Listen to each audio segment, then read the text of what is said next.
দুইটা নিয়ামত সবচেয়ে শ্রেষ্ঠ, ঈমান এবং হেদায়াত। ঈমান এবং হেদায়াত। 2 নম্বরে রয়েছে সুস্থতা এবং অবসর সময়। একটু ভালো করে চিন্তা করুন, আপনার অনেক সম্পদ আছে কিন্তু ভোগ করতে পারেন না, আপনি অসুস্থ, কাজে লাগবে? দুনিয়ায় এই সম্পদ কাজে লাগবে? আপনার অনেক সম্পদ আছে কিন্তু আপনি হজ করতে পারেন না, পরকালের জন্য এই সম্পদ কাজে লাগবে? এই দুইটা কথা এখন মনে রাখবেন ইনশাআল্লাহ। আমার আলোচনার বিষয় শিরিকবিহীন ঈমানের মর্যাদা। এই বিষয়টি অত্যন্ত গুরুত্বপূর্ণ। আমরা অনেক আলোচনায় কম আর বেশি শুনে থাকি। আমরা কম বেশি অনেক ফজিলতের আলোচনা শুনে থাকি, অনেক বিধি নিষেধের আলোচনাও শুনে থাকি, কিন্তু ঈমানের আলোচনা খুব কম হয়। আমরা শুরু করব আজকের এই হাদিস, আজকের এই আলোচনা একটি গুরুত্বপূর্ণ হাদিস দিয়ে, যেটা সহিহুল বুখারী 1 নম্বর খণ্ড কিতাবুল ওহী অধ্যায় 4 নম্বর হাদিস। খাদিজা রাদিয়াল্লাহু তাআলা আনহার চাচা আরাকা বিন নওফেল, তিনি তাওরাত কিতাবের পণ্ডিত ছিলেন, আলেম ছিলেন।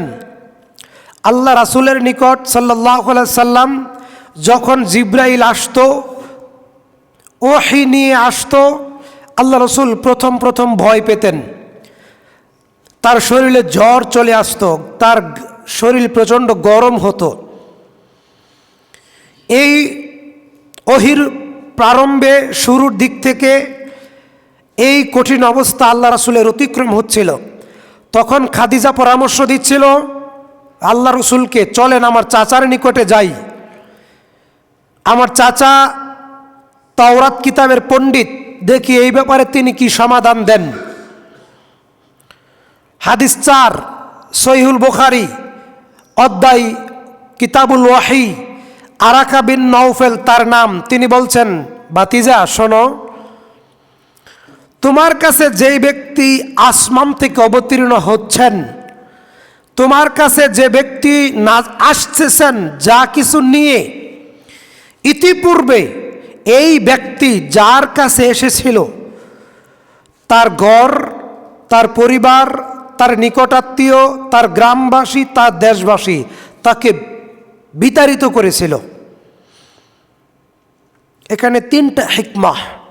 1, এই জিবরাইল যার কাছে এসেছে, যা নিয়ে এসেছে, বাবার বিষয়, চিন্তার বিষয়, কি নিয়ে এসেছে, এই জিবরাইল যা নিয়ে এসেছে এটা পৃথিবীর মানুষ গ্রহণ করতে পারেনি, বরদাস্ত করতে পারেনি, মেনে নিতে পারেনি। যার কাছে এসেছে তাকে গ্রাম ছাড়া করা হয়েছে, দেশ ছাড়া করা হয়েছে। আরাকা বিন নওফেল বলেন, ভাতিজা শোনো, আমি যদি জীবিত থাকতাম, আমি যদি বেঁচে থাকতাম, আমি যদি সামর্থ্যবান থাকতাম, আমি যদি সুস্থ থাকতাম, আমি যদি যুবক থাকতাম, অবশ্যই তোমার সেই কঠিন মুহূর্তে, তোমার সেই কঠিন দিনে আমি তোমাকে সাহায্য করতাম। সম্মানিত মুসল্লিয়ানে কেরাম, তাহলে জিবরাইল কি নিয়ে আসেন? ওয়াহী। পৃথিবীর মানব জাতি চলবে এক গতিতে, আল্লাহ রাব্বুল আলামিন যে কথা বলবেন, যে পথ দেখাবেন, তার বিপরীত দিকেই জাতি চলবে। আর নবী ও রাসূলদের কাজ হচ্ছে সেই পথহীন জাতিকে সুপথের দিকে আহ্বান করা।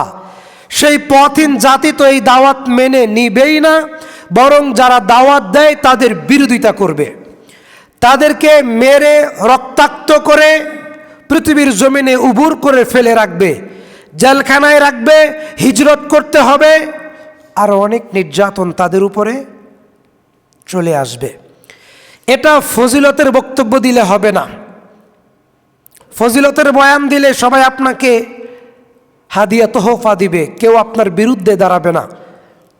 আজকের আলোচনার বিষয় শিরকবিহীন ঈমানের মর্যাদা। আজকের আমাদের আলোচনা আমরা 3 ভাগে বিভক্ত করব। নাম্বার 1, তাওহীদ কি? প্রথমে বর্জন, তারপরে গ্রহণ।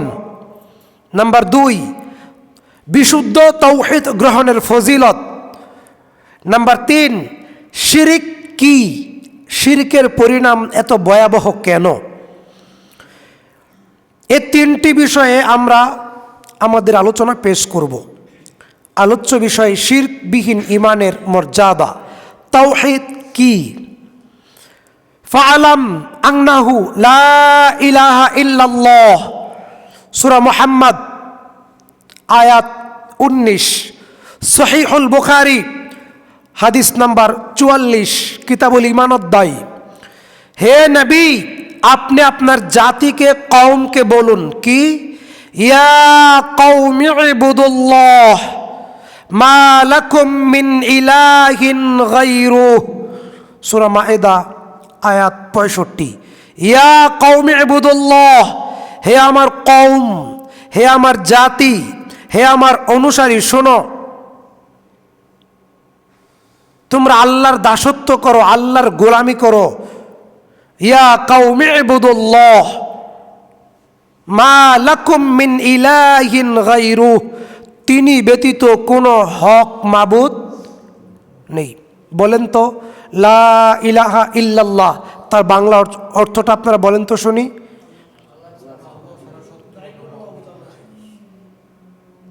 আমরা তো এখানে সহি আকীদার মানুষ, অথচ আমাদের মূল ঈমানের মূল যেটা, তার তরজমা আমরা জানি না। লা ইলাহা এই শব্দটা কুফরি। আমি যখন যেখানেই যে বিষয়ে বলবো, ইনশাআল্লাহ আমি চেষ্টা করি মোটামুটি পূর্ণাঙ্গ একটা ধারণা আপনাদেরকে দেওয়ার জন্য। লা ইলাহা এই শব্দটা কি? কুফরি। ইল্লাল্লাহ এটা ঈমানের বাক্য, এটা গ্রহণের বাক্য। লা নাই, ইলাহ কেউ নাই। লা ইলাহা ইল্লাল্লাহ পুরোটা যদি একসাথে পড়েন তাহলে তার অর্থ দাঁড়ায় আল্লাহ ব্যতীত হক কোনো মাবুদ নাই। হক কথাটা বলতে হবে। যদি হক কথা না বলেন তাহলে এই বাক্যের গোপনে একটা শব্দ থেকে যায়, মনের অন্তরালে একটা সংশয় থেকে যায়, মনে হয় আর কেউ আছে, মনে হয় আর কেউ আছে। এজন্য বলতে হবে আল্লাহ ব্যতীত হক কোনো মাবুদ নেই। কথা মনে থাকবে? তাহলে তাওহীদের মূল বাক্য আল্লাহ ব্যতীত হক কোনো মাবুদ নাই, এটা আমাদের ভাষা। আল্লাহ ব্যতীত হক কোনো মাবুদ নাই, হক কোনো মাবুদ নাই। কোরআন বলছে সূরা বাইয়িনা, ওয়ামা উমিরু ইল্লা লিয়াবুদুল্লাহ মুখলিসিনা লাহুদ্দিন, আয়াত নাম্বার 5। আল্লাহ তাআলা আদেশ করেছেন মুখলিসিনা লাহুদ্দিন, খালেসভাবে দ্বীনকে মেনে চলো। দ্বীন মানে কি? আগে আমরা বুঝতাম যে একজন মানুষ যদি নামাজ আর রোজা রাখে তাহলে সে ভালো। জি না, নামাজ আর রোজা মানলেই দ্বীন মানা হয় না।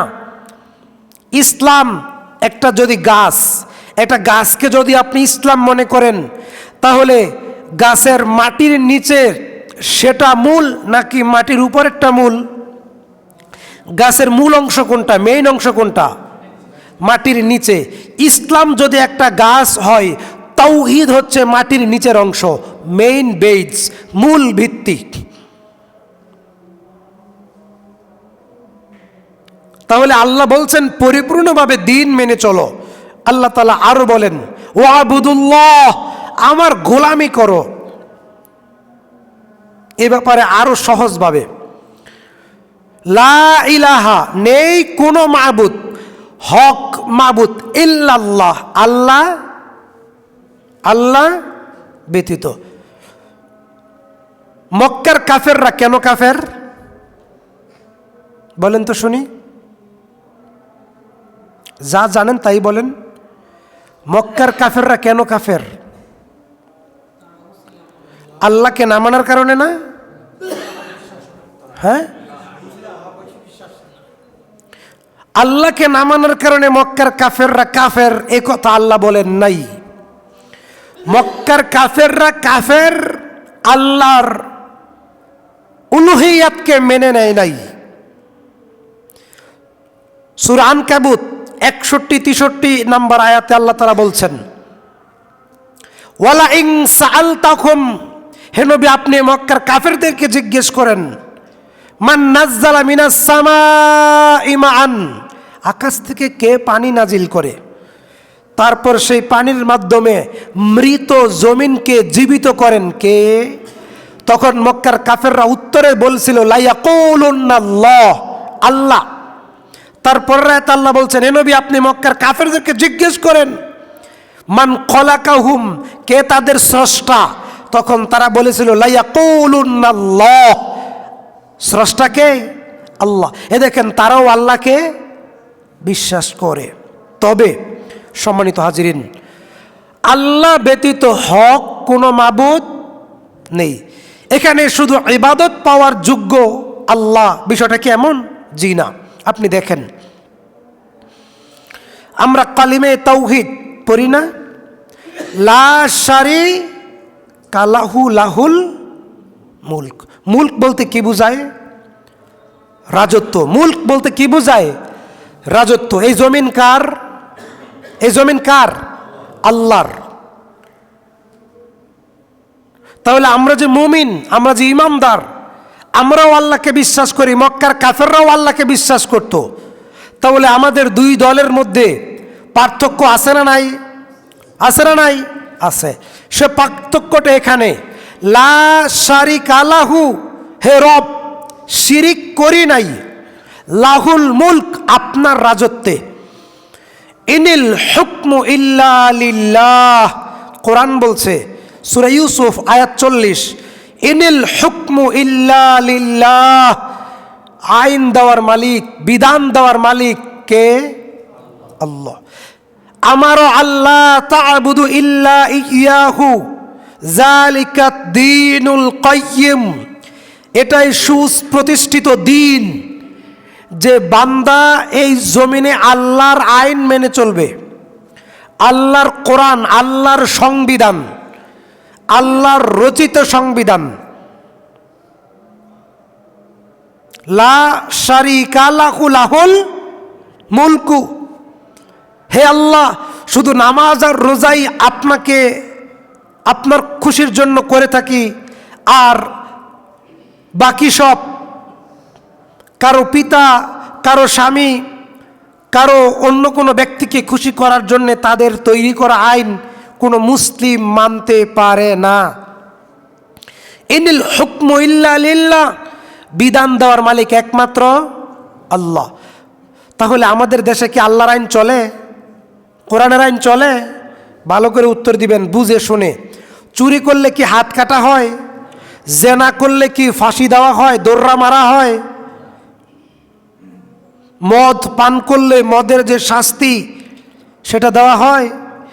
এই আইন কোরআন বিরোধী। এই আইনের প্রতি আমাদের বিন্দুমাত্র শ্রদ্ধা, ভক্তি, আনুগত্য, সম্মান থাকতে পারে না। তাওহীদ গ্রহণের 7টা মূলনীতি, তাওহীদ গ্রহণের 7টি শর্ত, এই 7টি শর্ত পূরণ না করা পর্যন্ত তাওহীদের দাবি পূরণ হবে না। কুফরি থেকে যাবে আপনার মধ্যে। কোরআন বলছে লাংফিসো মালাহা, তাওহীদকে শক্তভাবে আঁকড়ে ধরতে হবে। ফামাই ইয়াকফুর বিত্তাগুত ওয়া ইউমিন বিল্লাহ, সূরা বাকারা আয়াত 256। লা ইকরাহা ফিদ্দীন, দ্বীনে কোনো জবরদস্তি নাই। ক্বাদ তাবায়্যানা রুশদু মিনাল গায়্যি, হেদায়েত থেকে গুমরাহি, গুমরাহি থেকে হেদায়েত, জান্নাতের পথ, জাহান্নামের পথ, দুইটা পথ কিন্তু আলাদা হয়ে গেছে। গেছে না? গেছে না? গেছে না? গেছে না? ফারিকুন ফিল জান্নাহ ওয়া ফারিকুন ফিস সাঈদ, একটা দল জান্নাতি, একটা দল জাহান্নামী, একটা দল, একটা উম্মাহ ডানপন্থী, একটা উম্মাহ বামপন্থী। ডানপন্থী কারা? যারা আল্লাহ ও তার রাসূলের আনুগত্য করে, একনিষ্ঠ দ্বীনের অনুসরণ করে, তারাই ডানপন্থী, তারা সিরাতে মুস্তাকিমের উপরে স্থির রয়েছে। সম্মানিত মুহতারাম উপস্থিত মুসল্লিয়ানে কেরাম, তাওহীদ গ্রহণের 7টি শর্ত, যতক্ষণ পর্যন্ত এই 7টি শর্ত পূরণ না করবেন ততক্ষণ পর্যন্ত প্রকাশ্য অপ্রকাশ্য গোপন যে কোনোভাবে আমার আপনার মধ্যে দুর্বলতা, ত্রুটি, বিচ্যুতি, সংশয় থাকতে পারে। আল্লাহ বলছেন, ফামাইয়াকফুর বিত